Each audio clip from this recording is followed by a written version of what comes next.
que nous voyons maintenant est un paravent de pierre dont les motifs sculptés représentent deux dragons qui jouent ensemble avec une perle. On a du mal à imaginer qu'elle a été réalisée par un tailleur de pierre autodidacte.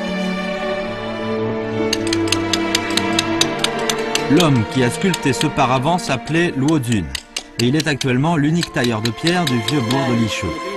En 2003, l'administration du bourg de Licheux avait l'intention de remettre en état un vieux puits et de mettre en place une statue représentant une divinité taoïste du nom de Arlang. Quelqu'un a alors recommandé Luo Jun pour la tâche.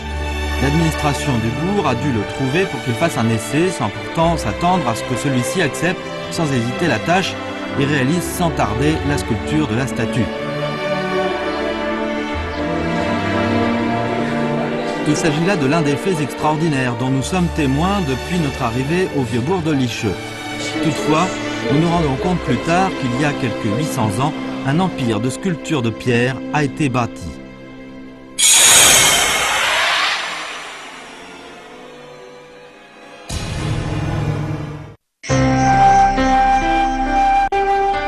Situé dans le district de Luxian, rattaché à la ville de Luzhou, province du Sichuan, le bourg de Licheux a été un relais de poste important reliant les régions orientales du Sichuan et la province du Yunnan. Dans le temps, en partant soit de la ville de Luzhou, soit de la ville de Yongchuan, rattachée à Chongqing, à destination du Yunnan, on devait s'arrêter à Licheux pour un casse-croûte. Il existait auparavant dans le bourg un pieu de pierre ayant à peu près la hauteur de 2 personnes. On dit qu'il était autrefois un immortel qui fit halte pour abreuver le mulet qui lui tenait compagnie. En voyant qu'il n'y avait nulle part pour attacher son animal, il fit se dresser une longue pierre couchée par terre.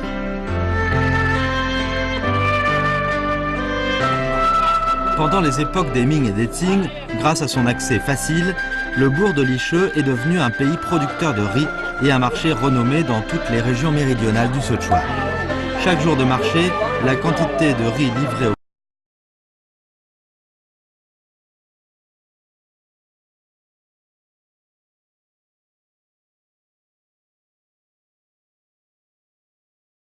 aussi son grand renom au fait qu'il y a une trentaine d'années, on y a exhumé des tombeaux.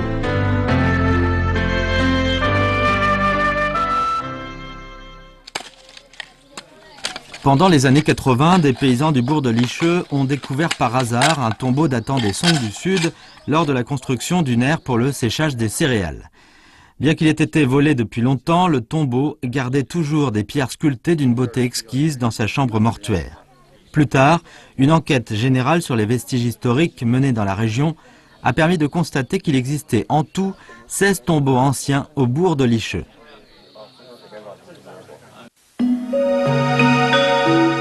Lorsque nous avons débarqué à Licheux pour le tournage du présent épisode de la série de films documentaires, le pieu de pierre destiné à attacher les chevaux n'y était plus, et les sculptures de pierre exhumées de tombeaux des Song du Sud étaient celles aussi soumises à la conservation du Bureau de protection des objets anciens. Une année, comme la région était frappée par une grande sécheresse, on devait aller tirer de l'eau potable d'une rivière située à une dizaine de lis en dehors du bourg. Un jour, arriva au relais de poste un client qui, dès qu'il a mis le pied dans l'auberge, demanda à son serveur de lui préparer de l'eau chaude pour son bain. Après avoir pris son bain, le client était tout heureux. 这个客人呢，就顺手的给他画了个圆圈，最近有一米吧，然后他就叫这店小二，你在这个地方用站子来给我打，打到半夜的时候，这3股泉水就从下面冒出来了，出水了啊，出水了啊，这样后啊，他就说你回去叫你的母亲到这里来挑水，这个很高兴了，这店小二就马上回去告诉他的 母亲，他们2娘母出来以后，看到满满一口井的水，然后人不见了，以后呢，根据这个2娘母的回忆，老百姓给他画了一张像，这张像啊画出来以后，就跟二郎神差不多，所以说人们就叫他二郎井。 Au milieu trône la statue de la divinité Arlang fraîchement sculptée. Comme la technique de la sculpture nous paraît plutôt naïve, Monsieur Chen Daituen nous doit répéter qu'elle a été réalisée par quelqu'un qui n'avait jamais manié ni le burin ni le marteau avant.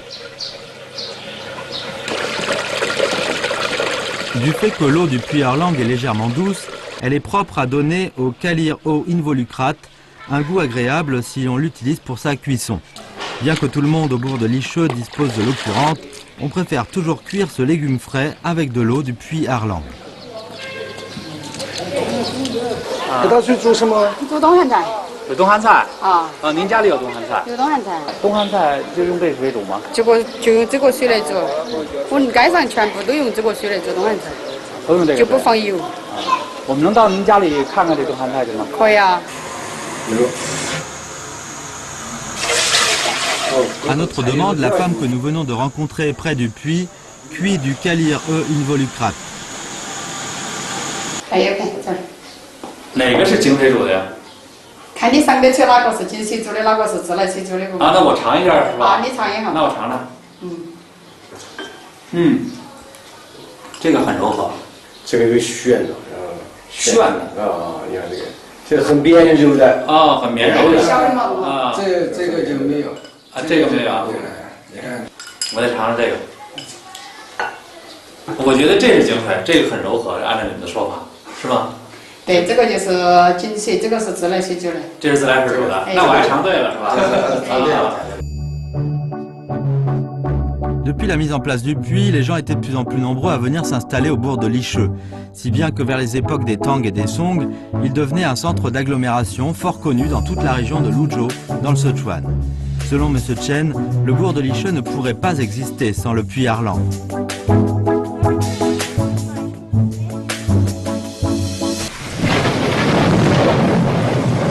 Nous sommes prêts à partir lorsqu'une pluie torrentielle nous fait changer de programme.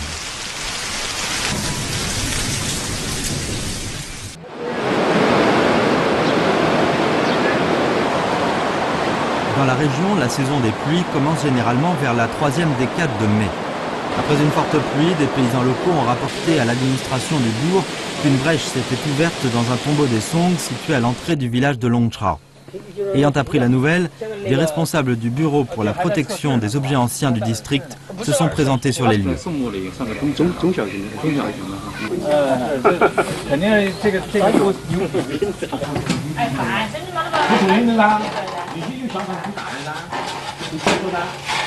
Un agent du bureau pour la protection des objets anciens descend dans le tombeau pour procéder à une vérification des dégâts à l'aide d'une échelle.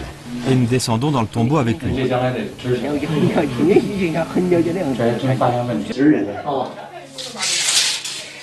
L'agent du bureau pour la protection des objets anciens qui nous tient compagnie nous fait savoir que ce tombeau des Song a été pillé depuis une longue date.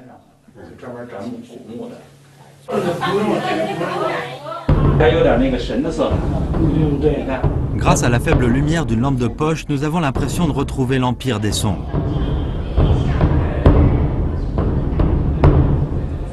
Ce个武士是这个典型的宋代的这个甲胄的这个形象哈。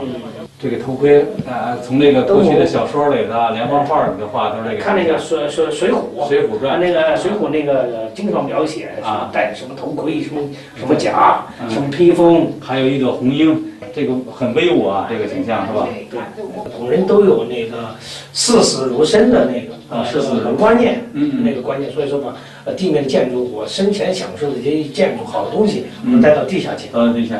这里边还有个侍女。你看这个侍女，你看她的那个头饰，你看她的服装，长裙，我们还可以看到哈，你看这个宋承唐风，他你看隐约看见一个抹胸是吧？抹胸，哎，很明显，很明显的。 Ayant remarqué un affaissement du toit du tombeau, les employés du bureau pour la protection des objets anciens du district de Lucienne décident de l'étayer de façon provisoire avec des tubes d'acier, avant de procéder plus tard à sa remise en état.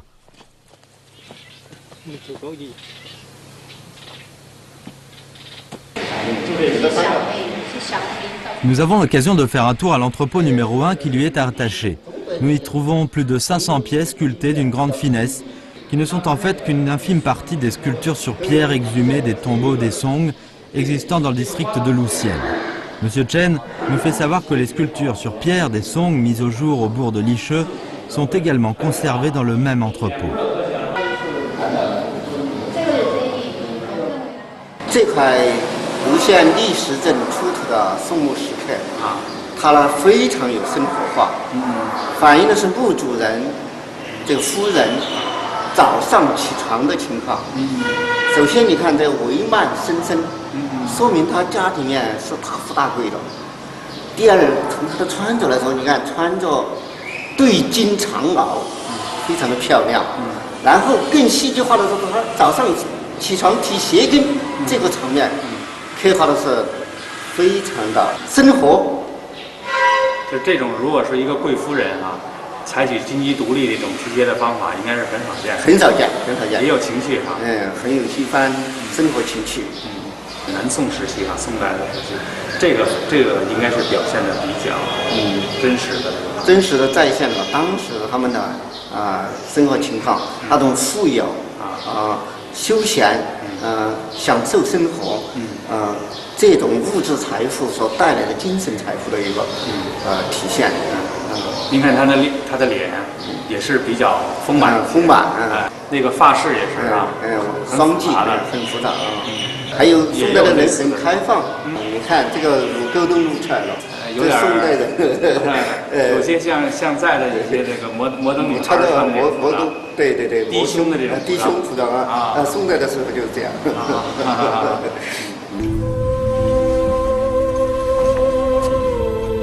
Parmi les tableaux réalisés par les peintres des Tang, on trouve très souvent des femmes habillées de manière décolletée. Les artistes d'aujourd'hui essaient de reconstituer certaines de ces tenues.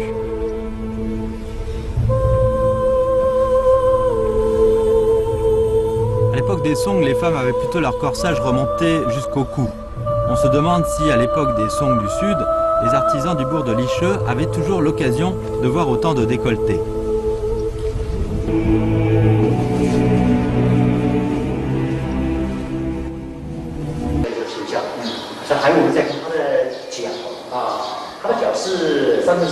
Monsieur Su Chaogang est chercheur au bureau de protection des objets anciens. Il nous montre une sculpture sur pierre Song qui représente 6 jeunes filles de grande beauté. Les unes sont en train de jouer du luth tout en chantonnant, d'autres battent le tambour tout en chantant à haute voix, d'autres encore dansent avec grâce et légèreté.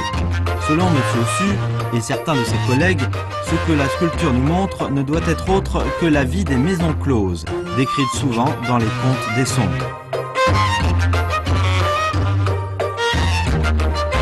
Ces maisons closes étaient à l'origine des locaux de représentation théâtrale entourés de balustrades. Ce n'est que plus tard qu'elles ont été transformées en lieux de plaisir. 那么下面那个一件就是我们称为瓦式勾栏。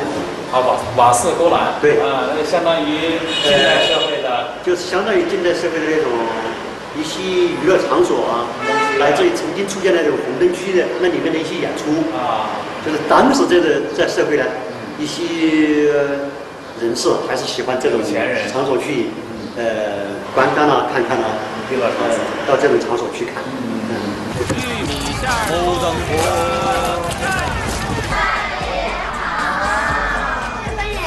Dans certaines œuvres audiovisuelles récentes, des réalisateurs cherchent souvent à reconstituer des scènes de vie des maisons closes de l'époque des Song, selon ce qu'ils ont lu dans les contes et les romans.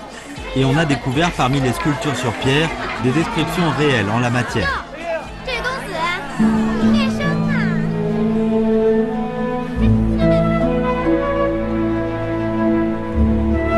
Avant d'être mise au jour, cette sculpture sur pierre était disposée juste au-dessous de la poutre transversale de face de la chambre mortuaire. Selon la position du cercueil, on peut tout à fait imaginer qu'ayant été un habitué d'une maison close, l'occupant du tombeau souhaitait pouvoir continuer à jouir de ses plaisirs dans une autre vie.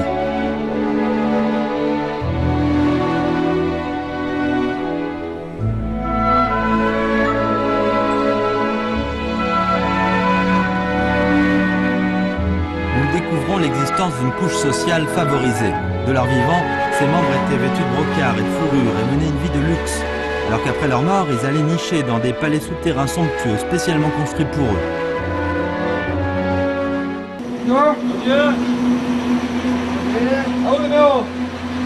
Accompagné du directeur Trang, nous trouvons ce tailleur de pierre autodidacte dans une petite cour ombragée située en dehors du bourg.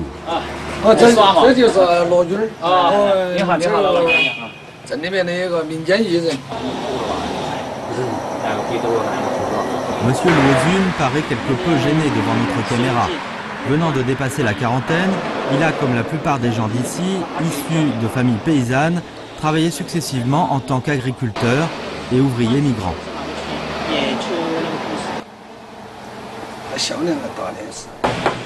Après avoir achevé la sculpture de la statue de la divinité Arlang, Luozun a reçu une rémunération considérable, ce qui lui a permis d'embrasser une nouvelle carrière et de changer désormais son destin. Puis il a vu dans un manuel de langue de collège une photo de lion de pierre. 3天，大概做了3天嘛，我就做了一个狮子出来。那别人呢都说，雕得很不错，雕得很像。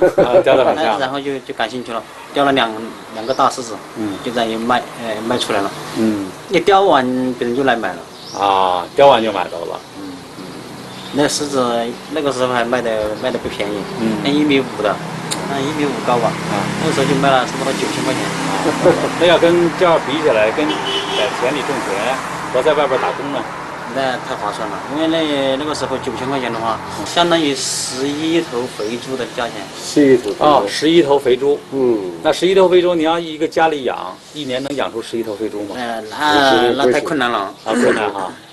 那个大概我就干了20多天吧。1个月都不到。在家里应该也很高兴。那个时候谁知道我有那个手艺？以前我什么手艺都没有。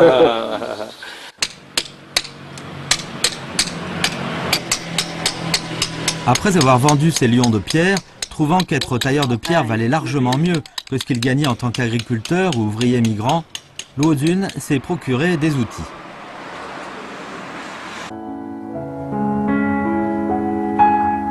Dans la petite cour de Luozun sont disposées un grand nombre d'œuvres sculpturales. Non sans regret, il nous apprend qu'il excelle dans la sculpture des personnages. Mais ce qu'on lui demande de faire, c'est pour la plupart de la gravure pour pierre tombale. Bien qu'il n'aime pas se consacrer à ce genre de travail uniforme, les besoins de la vie l'obligent à accepter ce genre de commande.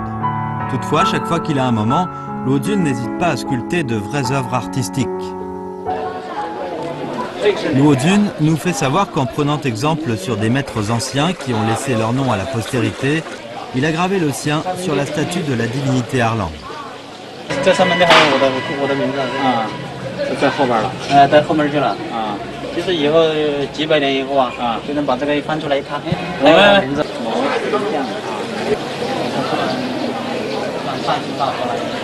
Depuis, Luozun a toujours gravé son nom sur le piédestal de chacune de ses œuvres. Selon lui, s'il s'agit de la sorte, c'est parce qu'il a été inspiré par les tailleurs anciens. Sur les sculptures de pierre exhumées des tombeaux des Song, on trouve en effet non seulement une biographie de leur occupant, mais également le nom de l'auteur du texte rédigé et du sculpteur.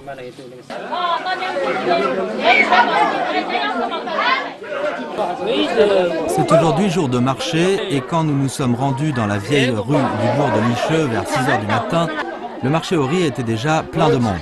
Les deux côtés de la rue étaient pleins de sacs de riz. 这条街过去在明清时候是非常热闹的，现在依然的吗？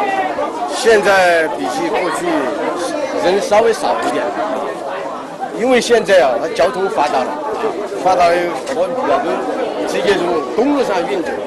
但是我们当地的农民和当地一些居民还是在这个地方来交易。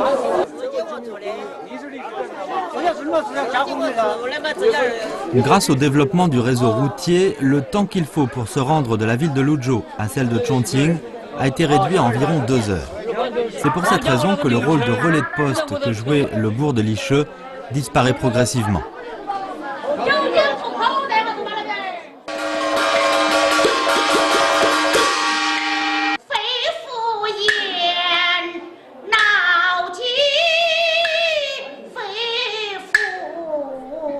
Les lieux de plaisir fort fréquentés à l'époque des Song ont certes disparu depuis longtemps, mais cela n'empêche pas les personnes âgées du bourg de Licheux de fréquenter tous les jours les maisons de thé, où ils passent un bon moment à siroter lentement leur thé.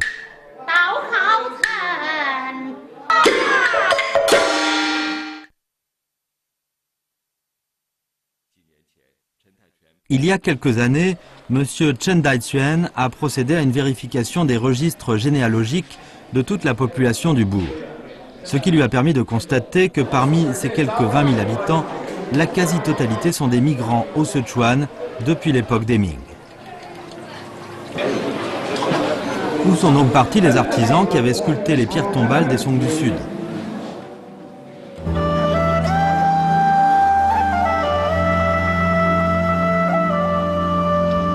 La région de Luzhou se trouve dans le bassin du fleuve Yangtze. Grâce à la fertilité de ces terres et au flot incessant des bateaux de bois qui exportaient vers l'extérieur du minerai de cuivre et d'étain, du sel de pluie, du riz et d'autres produits, le bourg est vite devenu un pays riche et peuplé. À l'époque où les Song du Nord et du Sud entraient en guerre avec les ethnies mongoles du Nord, le Sichuan, situé dans le sud-ouest de la Chine, a pu profiter d'une période de paix qu'on célébrait par des chants et des danses. C'est la raison pour laquelle un grand nombre d'ouvriers qualifiés et d'artisans habiles ont choisi de migrer vers Luzhou pour fuir la guerre. C'est pourquoi au district de Luxian, on a vu fleurir des tombeaux dans les chambres mortuaires.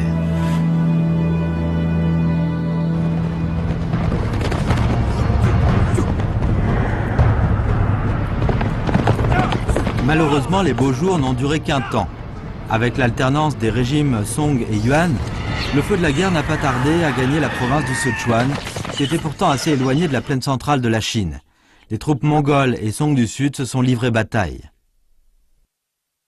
一个它的总体的着装还是当时中间那个主体的形象，但是独特的是它的头戴兜帽，这几件羽武士的兜帽它有明显的蒙古族同胞的面貌的形象。当时卢川县这个地方，蒙军和汉军驻军战斗的时间僵持的时间达34年。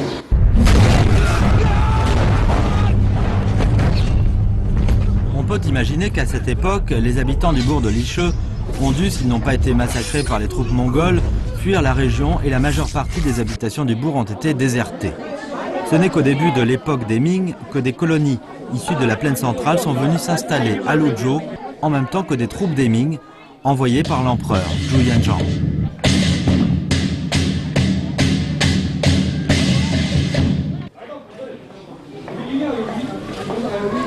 Aujourd'hui, on apprécie la simplicité des habitants du bourg et l'histoire des pierres sculptées. C'est sans doute ce à quoi les artisans qui les avaient travaillées n'ont jamais pu penser. On se demande si Luozun, qui est connu dans la région pour son art, a été influencé de manière imperceptible par ses anciens artisans.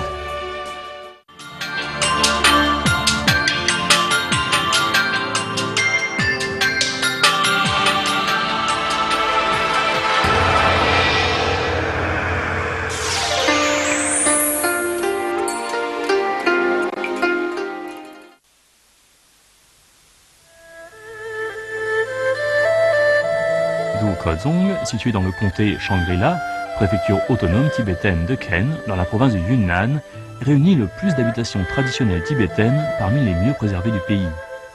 Le mot Dukozong signifie « cité des pierres blanches », autrement dit « ville de la clarté lunaire ». Ces résidences furent construites sous les Tang au 7e siècle, autour du mont de la Tortue sous forme de pétales de lotus.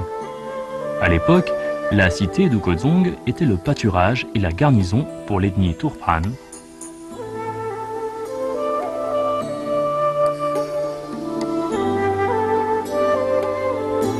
Il y a 300 ans, sous la dynastie des Qing au XVIIIe siècle, le gouvernement central fit de cette localité un marché de thé et de chevaux. Dès lors, Dukozong connut un réel essor. La fameuse ancienne route du thé et du cheval partit d'ici jusqu'à Lhasa et en Inde. Parce que cette région était la porte d'entrée au Tibet par le Yunnan, passage incontournable pour toutes les caravanes. Tous les jours, il y avait des caravanes qui entraient dans la cité. C'étaient soit les caravanes locales, soit d'autres régions. Plus nombreux étaient les troupeaux de chevaux qui venaient de tout horizon. À son apogée, la cité comptait 1 millier de familles de différentes ethnies. Les Tibétains, les Han, les Ouïghours, les Paï, les Nasi et encore bien d'autres.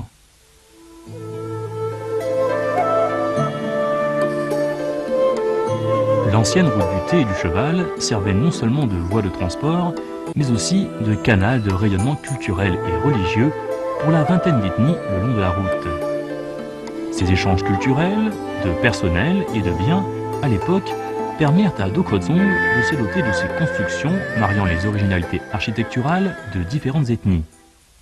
Des gens vinrent s'installer ici. Ils construisirent monastères, temples, mosquées, chacun prêchant sa foi. Ceci est un temple du roi du dragon de l'ethnie Han, mais très fréquenté par le peuple tibétain aussi. Les Han, les Pai et d'autres ethnies y apportèrent leurs savoir-faire architecturaux. Les habitations tibétaines purent ainsi bénéficier des améliorations. Par exemple, couloirs paroissés et remparts à l'avant-toit de la maison, un mariage de beffroi tibétain et de maisons nasi en planches de bois.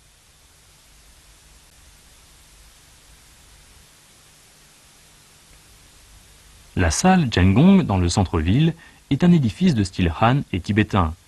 Le mur respire le style tibétain, tandis que le toit le style Han. Les deux ailes sont disposées selon les coutumes des Han, tandis que les édifices proprement dits sont tibétains. Le mur écran dans la tour est dans le style couramment rencontré dans les habitations de l'ethnie Pai.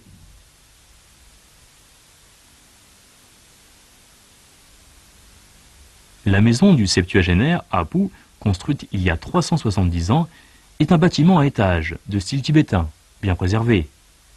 La façade est celle d'une habitation Han, mais la porte est sculptée des motifs de grue et de phénix, que les Pai adorent. Le mur est décoré de fines fresques tibétaines.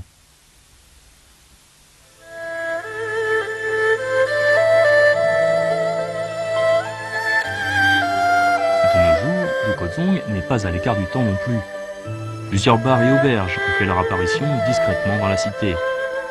De plus en plus nombreux sont les habitants de cette ville qui apprécient le mode de vie et l'ambiance de ces lieux modernes. Dokgodzong redevient prospère, comme au temps de la roue du thé et du cheval.